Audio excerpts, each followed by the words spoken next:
जो दिया हुआ है अपने को दे दिया है कि बॉक्स ऑफ मास 20 kg है ना, कोई बॉक्स है और 20 kg का बॉक्स है, इसको फर्स्ट पे किया गया है 20 kg ये बॉक्स है।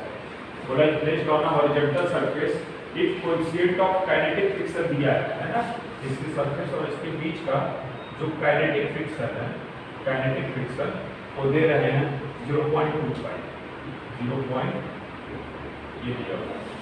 Calculate the force of kinetic friction, हमको काइनेटिक फ्रिक्शन का फोर्स निकालना है। तो काइनेटिक फ्रिक्शन कांस्टेंट होता है तो निकाल लो। ऐसा मान के चलो इधर में ये 98 का न्यूटन का फोर्स लगा हुआ है, बोला है ना। Also calculate acceleration produce under a force of 98 Newton applied horizontally applied किया गया, ठीक है, इधर अप्लाइड किया गया, ठीक है। तो पहले हम लोग यहाँ से देखेंगे इसका वेट 20g नॉर्मल रिएक्शन ऊपर की तरफ है, ठीक है।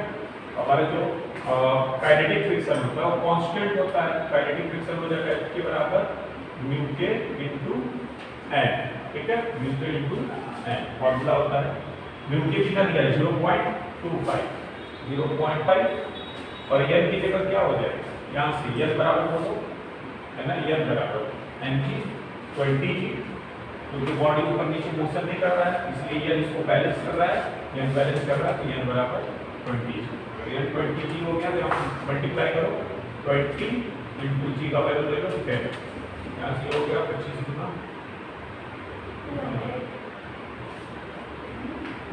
25 ही है ना,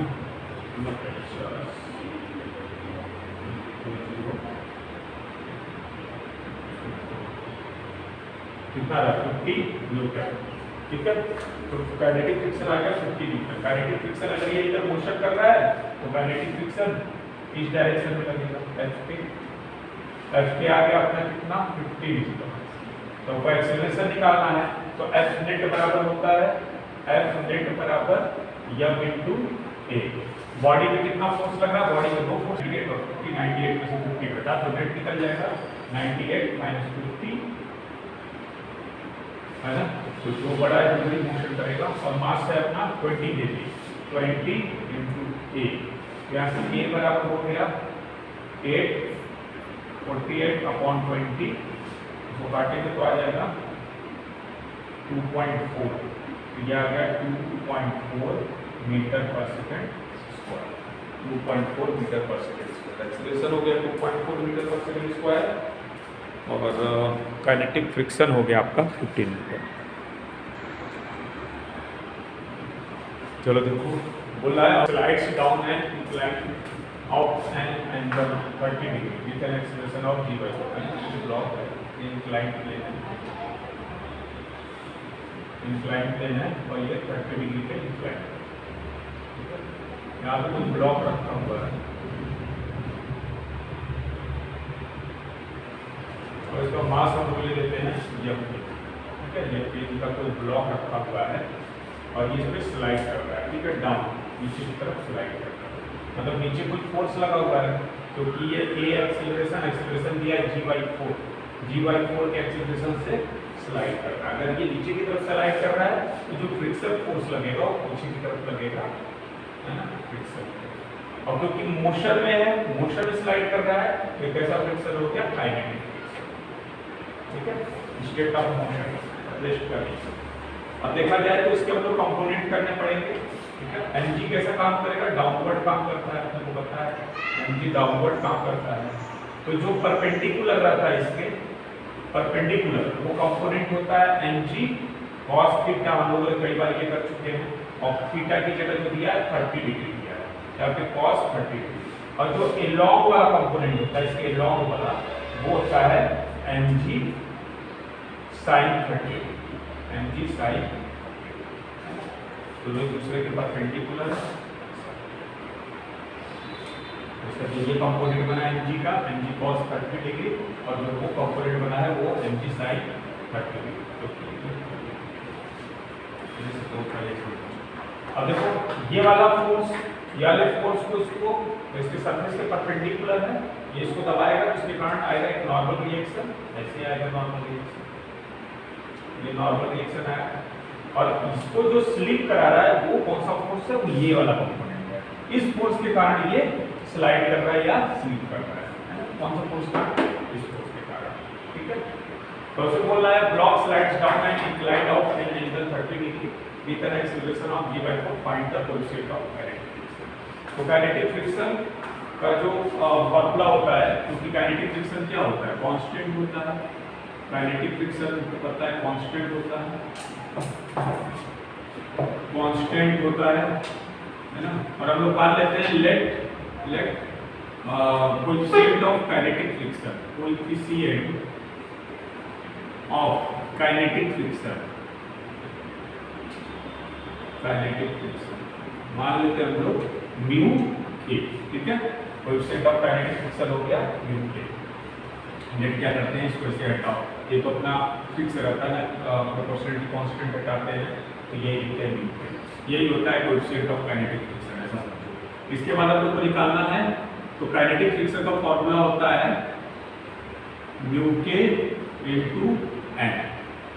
यन देख लेते हैं, यन भाई बॉडी ऊपर नीचे तो जा नहीं रहा, ऐसा हो नहीं रहा, तो यन इसको बैलेंस कर रहा होगा। तो यन बराबर आ गया अपना, यन बराबर mg cos 30 डिग्री, और cos 30 डिग्री का वैल्यू होता है √3/2। यहाँ पे हो गया √3/2 mg, तो यन का वैल्यू आ गया √3/2 mg। इसको यहाँ पुट कर लेंगे, तो ये हो गया म्यू के इनटू √3/2 mg F। अब बात करते हैं, ये इधर भी स्लाइडिंग हो रहा है, एक्सेलरेशन इधर है, एक्सेलरेशन इधर है, मतलब ये वाला फोर्स बढ़ा है, तो नेट निकालने के लिए इसमें से फ्रिक्शन को हटा देंगे, फ्रिक्शन को इसमें से फ्रिक्शन को हटा दो, तो F नेट निकल जाएगा। तो F नेट हो जाएगा mg sin 30 डिग्री, पीछे काइनेटिक फ्रिक्शन लगा हुआ है ना, F के लगा हुआ है पीछे। ठीक है, काइनेटिक फ्रिक्शन पीछे लगा हुआ है, दो फोर्स से नेट नीचे की तरफ आ रहा है, नेट निकाल दो। mg sin 30 माइनस F के, mg sin 30 माइनस F के बराबर हो जाएगा m इंटू ए, मास को m माने हैं, और एक्सेलरेशन जो g/4 है, m इंटू ए। इसके बाद mg sin 30 का वैल्यू होता है 1/2 माइनस F के का वैल्यू आया है म्यू के into √3/2 mg equal to m into a का वैल्यू दिया हुआ है g/4। m सब जगह से कॉमन हो रहा है तो कैंसिल हो जाएगा, n को कॉमन लेकर कैंसिल कर लेते हैं, ये हो गया g/2 माइनस म्यू के into √3/2 mg equal to m into g/4। n से m कैंसिल हो गया। अब इसको इधर ले लेंगे, ये माइनस से उधर जाके प्लस, और इसको इधर ले आओ माइनस कर दो, तो ये हो जाएगा म्यू के इनटू √3/2 n तो चला गया ना, यहाँ से n तो चला गया, कॉमन ले लिए ना, तो √3/2 g इक्वल टू यहाँ पे हो जाएगा g/2 माइनस g/4। अब इसमें एलसीएम कर लो, तो 4 2 2 जा 4 2g माइनस g 2 2 जा 4, ये आ गया g/4, g/4 आपको मिल गया यहाँ से म्यू के, है ना, म्यू के √3/2 g इक्वल टू g/4, तो g से g खत्म, इसको उधर ले जाओ, तो म्यू के बराबर 2/4 2/4√3। अब इसको चाहो तो 2 2 या 4 कर लो, 1/2√3। इसको और सॉल्व कर लो, √3 इनटू √3, तो ये आ जाएगा √3 का वैल्यू होता है 1.732 अपॉन √3 हो गया, 3 2 जा 6 से डिवाइड करेंगे तो म्यू के बराबर आ जाएगा, म्यू के बराबर 6 से डिवाइड करेंगे 0. कितना आ जाएगा, 6 से डिवाइड कर लो 1.732 को, तो 0.62 जा 12, 5 3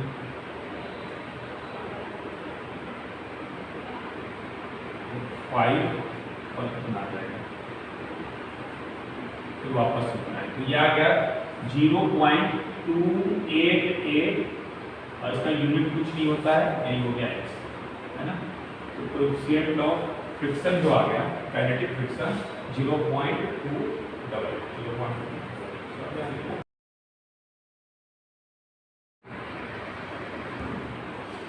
तो बोल रहा है block of weight 20 newton is placed on a horizontal table, है ना।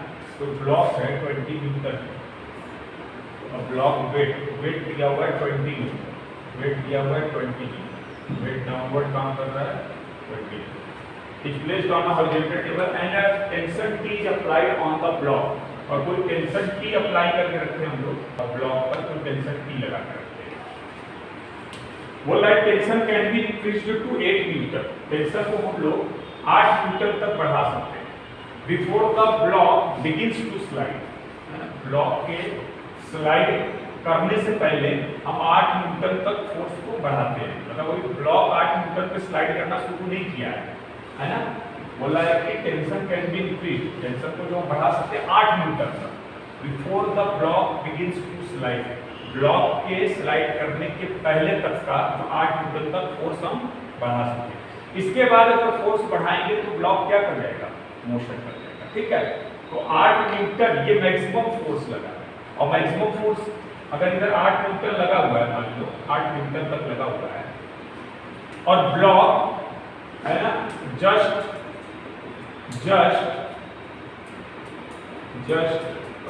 मूव करने वाला है, जस्ट मूव कर रहा है, मूव किया नहीं है, जस्ट मूव करने वाला है, मतलब अभी भी ब्लॉक एट रेस्ट में पड़ा है। तो अगर जस्ट मूव करने वाला है और एट रेस्ट पर है, तो इसका मतलब उस समय जो फोर्स लगा है और जो फ्रिक्शन आ रहा है वो कौन सा आएगा, मैक्सिमम फ्रिक्शन आएगा, है ना। अब इसके बाद अगर फोर्स लगाया 8 के बाद 8.1 या 8.01, तो ये ब्लॉक क्या कर जाएगा, चल जाएगा, क्योंकि जो फ्रिक्शन फोर्स लग रहा था उन दोनों के बीच में, अब उनके बीच का कांटेक्ट क्या होगा, टूट जाएगा, लॉकिंग टेंडेंसी क्या होगा, टूट जाएगा।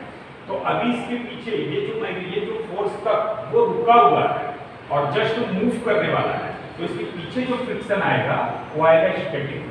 कैसा फ्रिक्शन आएगा, स्टैटिक, है ना। स्टैटिक फ्रिक्शन कब लगता है, सॉरी स्टैटिक फ्रिक्शन मत बोलना, उसको क्या बोलेंगे, लिमिटिंग फ्रिक्शन। कौन सा, मैक्सिमम फ्रिक्शन, ठीक है ना। स्टैटिक फ्रिक्शन तो वेरिएबल होता है, वो तो 0 से 8 तक कुछ भी हो सकता है ना। अगर मान लो ये भी 6 न्यूटन होता तो स्टैटिक फ्रिक्शन कितना होता, 6 होता। यहाँ पर 5 होता तो स्टैटिक फ्रिक्शन 5, लेकिन इस पर बॉडी जस्ट मूव ही करने वाली है, मूव नहीं की है, मतलब इस कंडीशन में मैक्सिमम फ्रिक्शन लगाते हैं, और जो मैक्सिमम फ्रिक्शन होता है उसको हम लिमिटिंग फ्रिक्शन बोलते हैं, ठीक है। तो यहाँ पर हमको देखने को मिल रहा है एफ लिमिटिंग, और एफ लिमिटिंग का जो फॉर्मूला होता है वो होता है, क्या होता है, म्यूएस इनटू, यही होता है ना, म्यूएस इनटू एफ। और म्यूएस क्या है, म्यूएस क्या है, coefficient of static friction, coefficient of static friction, coefficient of static friction, यही है म्यूएस। अब आपको यहाँ पर एफ लिमिटिंग कितना हो गया, टेंशन टी के बराबर हो गया, है ना। जब एफ लिमिटिंग होता है तो अप्लाइड फोर्स के बराबर होता है, तो बता F limiting equal to applied force.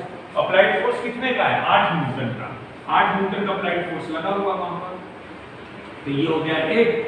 Mu s निकालना है, यन यहां से निकाल लो, 20 न्यूटन का वेट है तो नॉर्मल रिएक्शन ये हो गया, क्योंकि बॉडी ऊपर नीचे नहीं जा रहा है, तो यन बराबर 20 न्यूटन, फिर आप पुट कर दो इनटू 20, तो म्यूएस बराबर 8/20, इसको काटेंगे 8/2 इंटू 10, 2 4 जा 8, 0 काटे 0.4 आ गया, 0.4 आ गया। स्टैटिक फ्रिक्शन हो गया 0.4।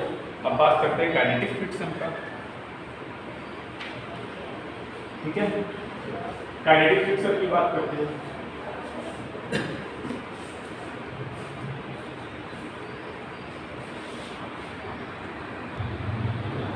अब देखो, अब इसके बाद काइनेटिक फ्रिक्शन होता है ना, तो ये था static coefficient of static friction. अब देखो काइनेटिक, एक डायग्राम में फिर से बनाना पड़ेगा, नया डायग्राम, है ना। अब नया डायग्राम आ गया, कंडीशन चेंज हो गया है ना, इसके लिए नया डायग्राम। तो कंडीशन अगला क्या बोलते हैं, वही है ब्लॉक था जो रुका हुआ था अभी तक, 8 न्यूटन का मैक्सिमम फोर्स लेकर भी रुका हुआ था, अब वो चलने लगा, मोशन में आ गया, है ना। ये था 80 न्यूटन, सही है, 80 न्यूटन,